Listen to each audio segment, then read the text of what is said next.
My friends, sending you love from Jamaica. All is well with me. This morning video, it's about the incident at the Oberlin High School in Jamaica. This is my third video on this matter, and this should be my last. I want to talk about how religion plays an important part or influences the action of many persons.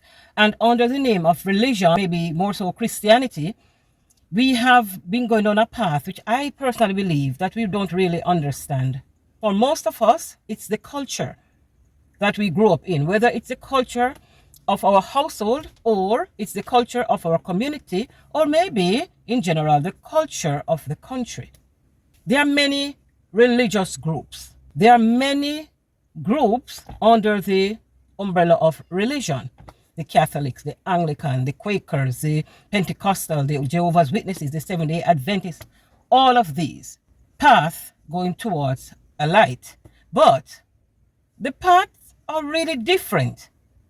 And the way the path of each religion is taught and what you need to travel that path is really specific. There are certain guidelines.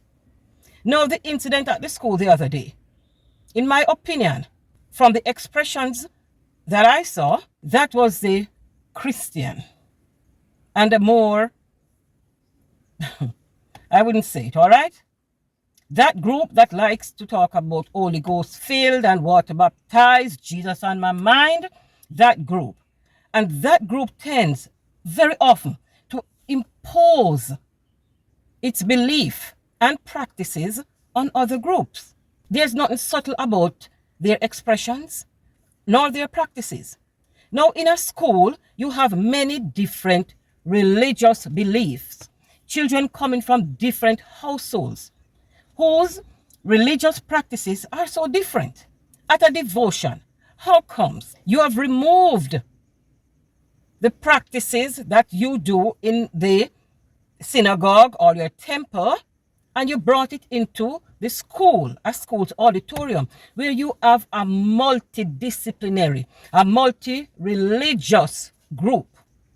Some of these religious organizations, they don't talk about Holy Ghost and speaking in tongues and all of these things. Yet here we are, imposing these things on other students. And maybe some of these students who became victims of what was happening there, whatever attack it was, whether for some persons it was the Holy Ghost, right? Whatever is this Holy Ghost, I don't know, because in our my own belief, ghosts are something different. But we like to talk about Holy Ghost. All right, that's fine. That's my culture. I grew up with that. Whether I want to stick with that, my personal business. But consider these children who have nothing to do with these type of behaviors and expressions. They fell victim to what this type of religious group was practicing in school. Some years ago, the book that we follow, the Bible, was banned in some schools in the US. And there was big uproar, big furore. At that time, I was like, oh yeah, that's very bad. Because then I didn't understand, as I am understanding now. There's a multidisciplinary, a multi-religious gathering in schools.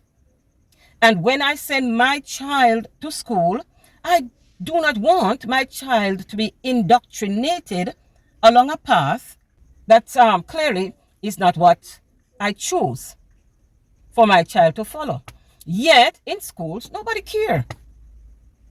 And this is very wrong. When I was going to school as a child, there was a specific hymnal for schools. Generalized songs that any religious group maybe could use. But no. It's the redemption and the sacred songs and solos and all of these things. And this all kind of emotional turmoil that one religious group understands. We need to stop imposing, all in the name of religion and Jesus Christ and God said, and I get a message for. No, it can't be in schools. I am not even sure to what extent religious education is being taught in schools these days. I don't know. Everything is on the internet anyway. So if I need to find God and to affirm that God is within me or is elsewhere, we look. There are many articles out there. But no, I want to be saying I am Sister June and I am Mother this and I understand most of this and God speaks to me from some other place. We need to stop it. We need to look within ourselves and see where we are going wrong, all in the name of religion. Take it out of schools. Schools have children of many different religious groups and sects and organizations. We can't be imposing and getting into a state where, total madness. Total madness. So I know that persons are going to call me out on this. But before you call me out, think on these things. My name is June. I'm sending you love, much love from Jamaica. Stay blessed.